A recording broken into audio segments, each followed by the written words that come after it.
Welcome to the allure of fashion and the intrigue of great books.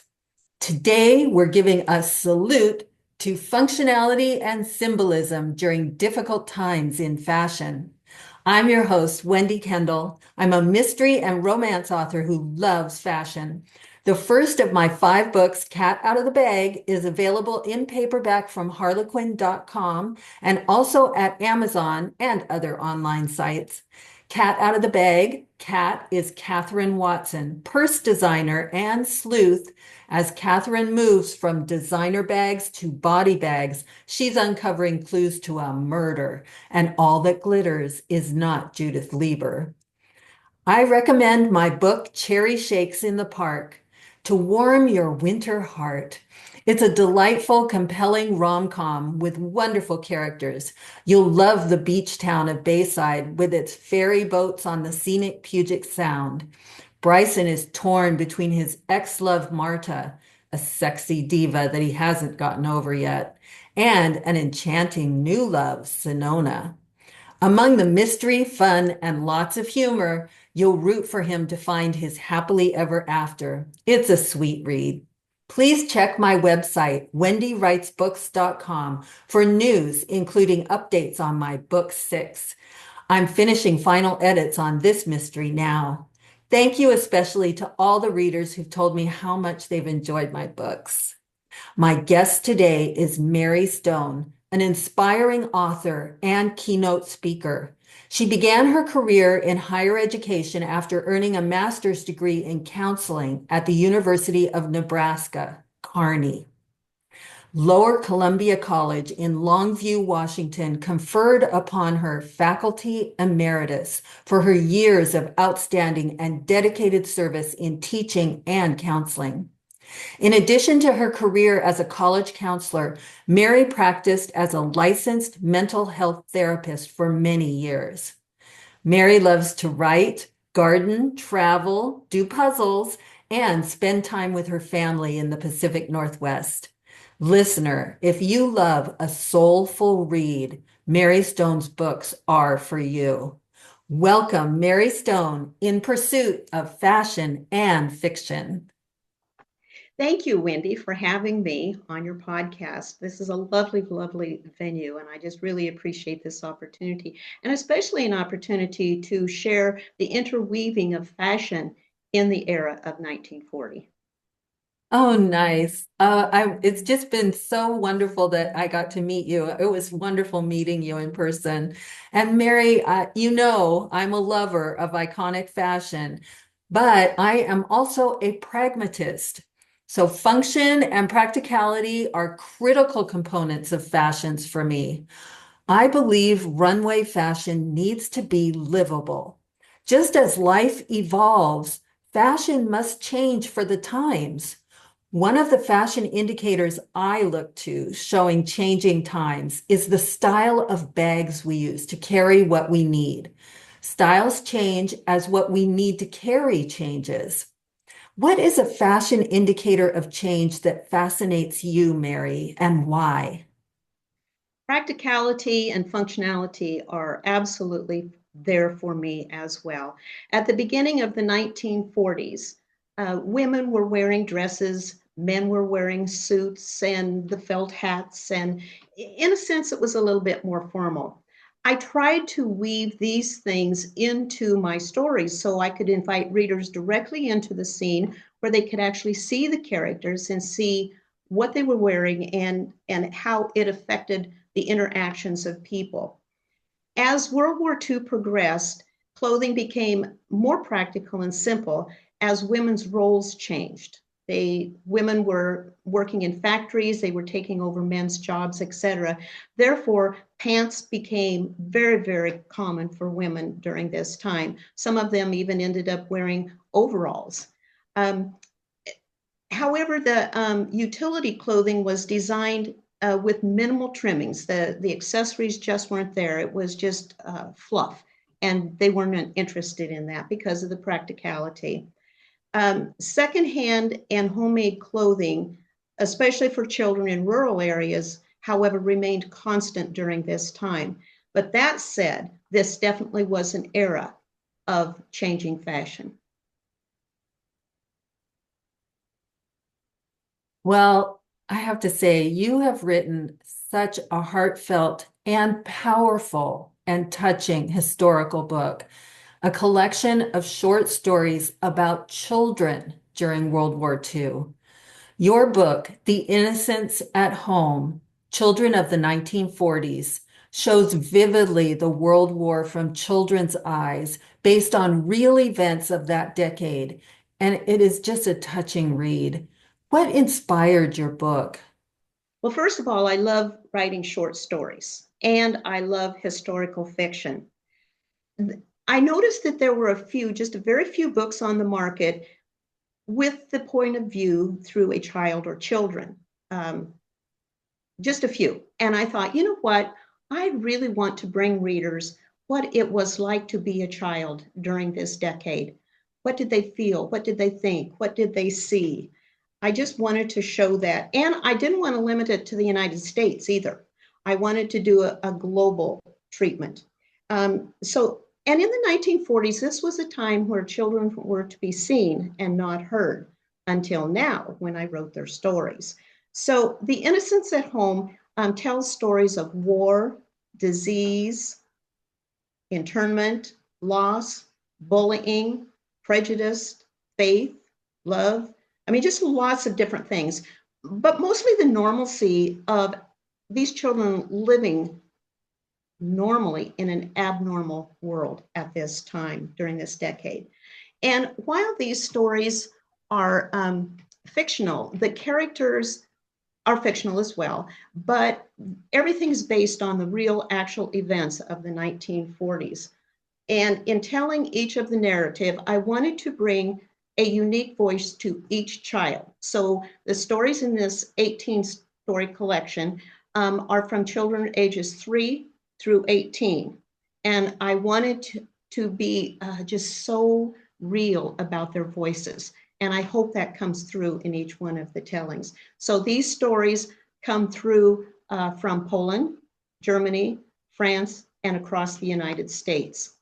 And one thing that triggered this telling of the story in a cave in Poland, I had read in Reader's Digest of a family that lived an entire year in the cave without ever coming out.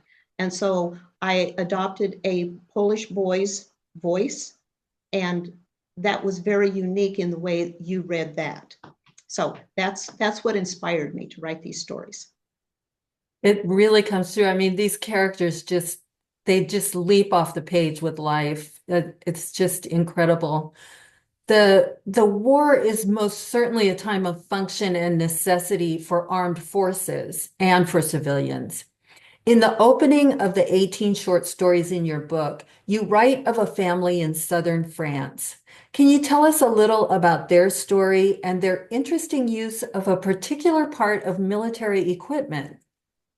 Yes, that one actually came from a woman that I interviewed. She was French, grew up in France, and she had moved to the United States. And so she was an American citizen when I interviewed her. And so she was living with her family in Paris before her family moved to the south of France in the demilitarized zone because they wanted to be safe. Well, during this time, they found a chateau, a rural chateau, and oh, it was just an amazing story she told about how they were out in the orchard and they came across a parachute. Well, obviously, it was a parachute from a British soldier who had landed in their backyard. And they had heard sounds in their attic. And so they were not to go to that part of the chateau. So they were pretty sure that this British soldier was hiding out in their chateau. Well, anyway, they grabbed the parachute, bundled it up, and hauled it into their house where the mother re-dyed it and cut it up and sewed blouses for the girls. Now, during this time, actually in all over the world, silk parachutes were made and reconditioned into clothing, mostly nightwear and wedding gowns. So I loved her telling me that story. I wanted it to come alive. Of course, I fictionalized parts of it, but the part about the parachute using the military equipment was very, very real. And listeners, just think about it's not only an incredible story hearing it from Mary, but wait until you read it from the children. It's wonderful. Your stories tell of children and families in different countries during the war. What commonalities are reflected beyond the borders in their clothing needs? The commonalities were that there were shortages all over the world.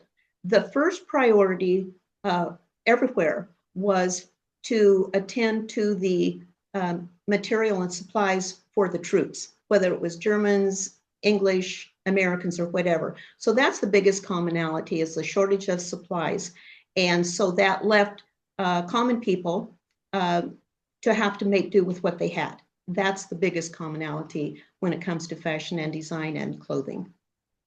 So there was a lot of creativity that was required, just Absolutely. desperation. One of your stories tells of a mother of two very young children, and they're all waiting for the day that her husband and their daddy will return home from the war. And then there's a knock at the door, and the mother receives the terrible news he was killed in action. The men give her his Purple Heart ribbon. Can you speak about this story and the importance of symbolism for people, especially during this decade? The Purple Heart symbolized valor and honor for those who had either been killed or wounded in the war. And so I wanted this story to come across in the innocence, because the innocence at home, certainly little 3-year-old Pauline epitomizes innocence. And so her daddy, before she left, told her, Pauline, on your birthday, which is Valentine's Day, I'm going to send you a present. So when the three men showed up in green uniforms, the soldiers, she just knew her daddy had sent her a present. And so when they presented the purple ribbon, she was so proud to wear that. And she still had the hope that her daddy was coming home. She didn't understand. And this story I wrote with no punctuation. The grammar wasn't correct because I wanted it to be in the voice of a 3-year-old girl. And it's actually a flash fiction piece because a 3-year-old wouldn't talk a whole lot in telling the story. So the ribbon and the colors symbolize that valor that happened during this time. It's incredible. Well, one of your short stories is of a 15-year-old girl and her family who are Japanese descent and confined to an American internment camp. They were given no notice to leave all their life behind, carrying only what they could each pack immediately in a suitcase. Please tell us about this story and what you think maybe this 15-year-old girl would pack and maybe what her parents might pack. Well, as you know, the government officials just showed up at their houses, gave them a very short time just to take whatever they needed. So they couldn't take mementos, they couldn't take photograph albums, they couldn't take anything with them. And as such, with the clothing, because this story occurred in early May in Washington State, because they lived just around the Seattle area, it was still quite chilly. And so they didn't have their summer clothing at the ready. They would have had no idea that once they got to the Crystal City internment camp in Texas, that their clothing would be a huge, huge part of their acclimation to the new climate.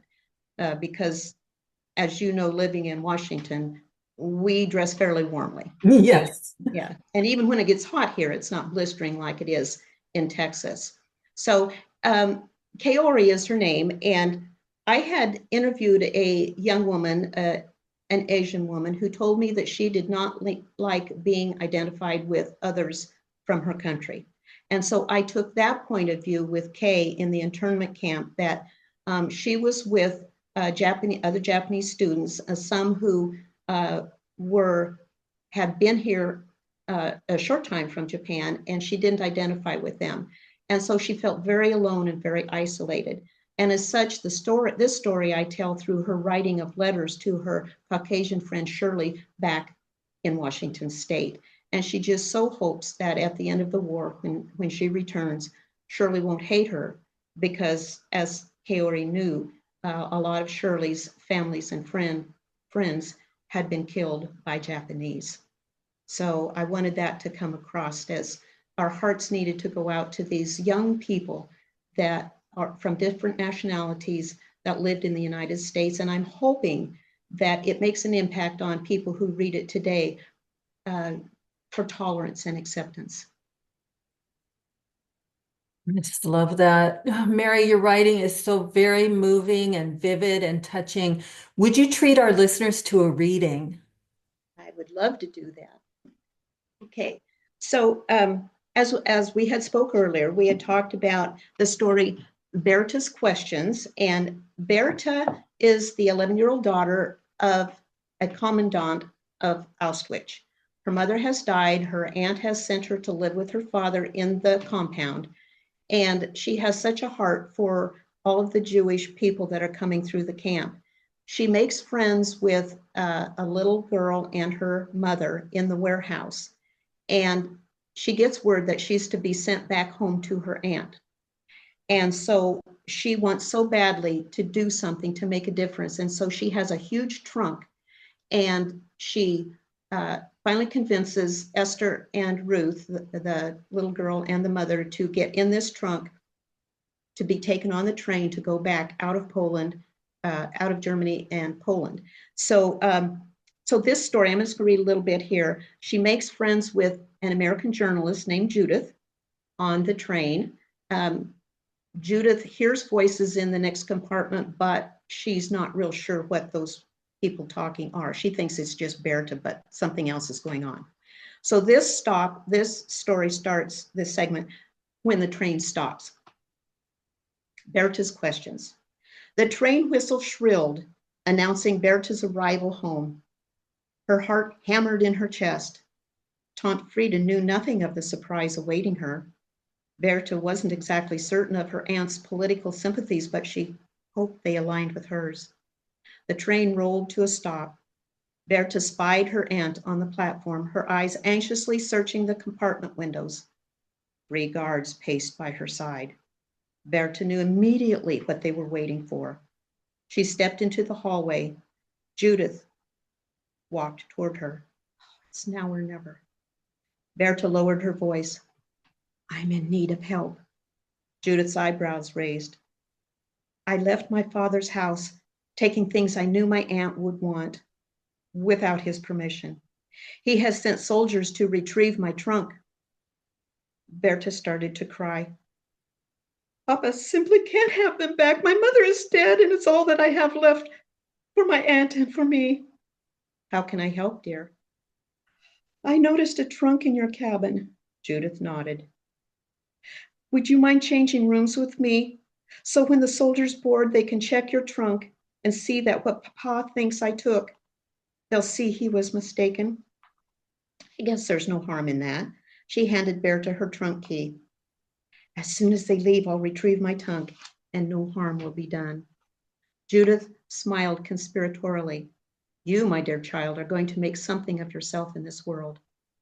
You sound like my mother, Berta replied, stepping to enter Judith's cabin, just as the armed men bolted down the passageway, her aunt on their heels. Berta opened the door and turned to greet them. Tante Frida, she cried, spreading her arms. The soldiers shoved her aside and entered her compartment. They went straight to the trunk and tried to pry it open. Where is the key? Steel blue eyes bored into Berta. She thrust a hand in her pocket.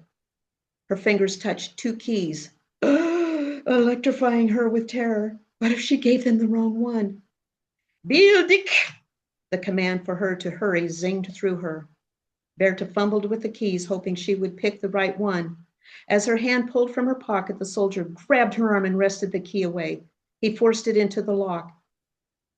Berta held her breath. Click, she exhaled. What is this all about? She dared ask. Tante Frida's comforting hands rested on her shoulders. The trunk lid flew open, revealing clothes and shoes. The soldiers rifled through the contents, throwing everything out. Where did you get these? Steeling herself, words flew out of Berta's mouth. I confess I took things from the warehouse. There were so many things. I just wanted to bring something to my aunt. She tilted her head back to look up at Tante Frida. Her aunt's mouth dropped open, her eyes widened, her grip on Berta's shoulders tightened. Where are they? A soldier demanded, shoving Berta against the doorframe. Berta staggered, then caught her balance. She pointed at the clothes strewn about the room. That is everything. She stared back at the man whose hand had gone to his gun in his holder. Don't play ignorant, he growled. Where are those filthy Jews?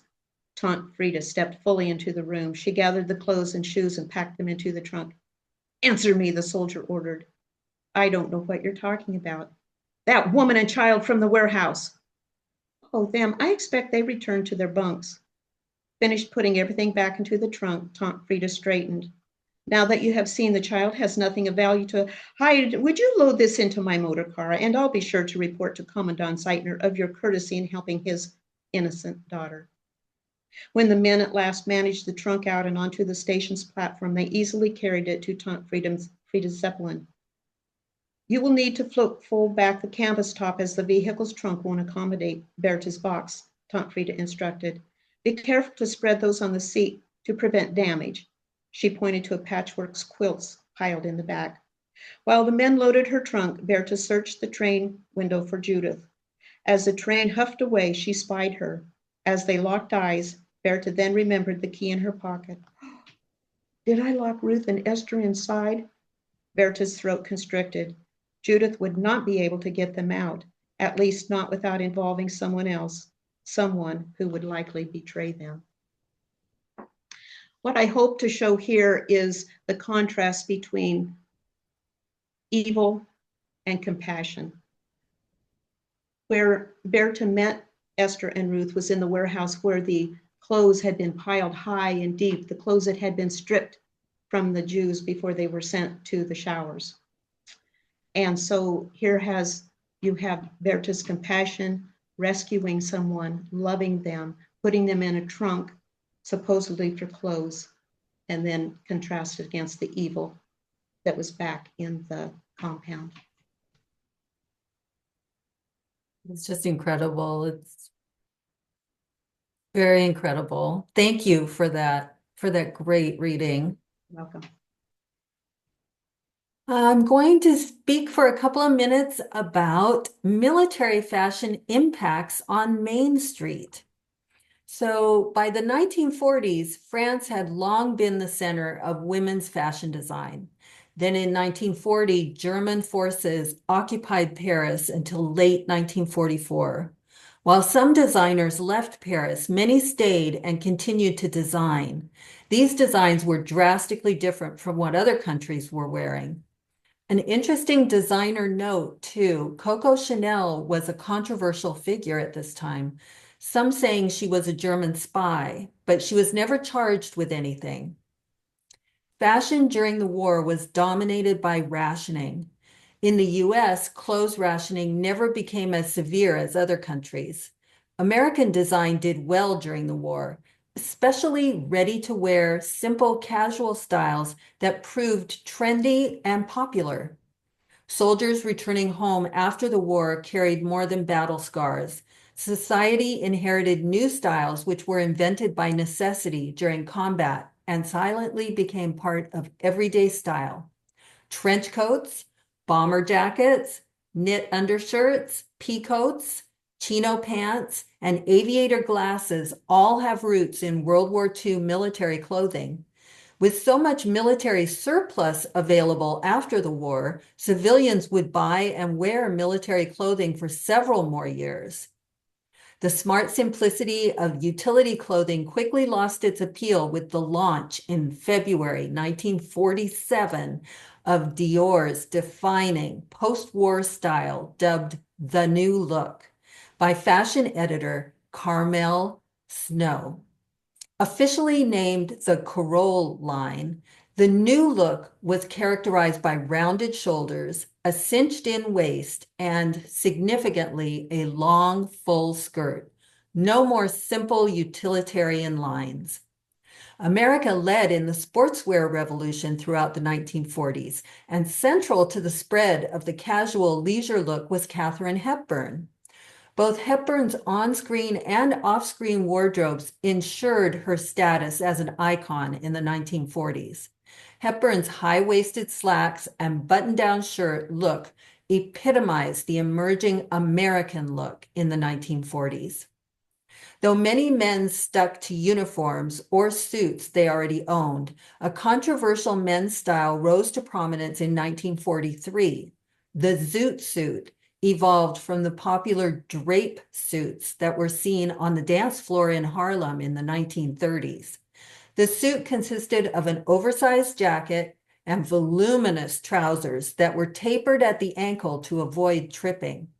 The look was completed with a wide tie. Secondhand and homemade clothing was especially popular for children during the war. Hand-knitted garments like sweaters and cardigans were popular items for young children. Young boys wore shorts or trousers with a blazer or jacket for more formal occasions, or sweaters for casual wear.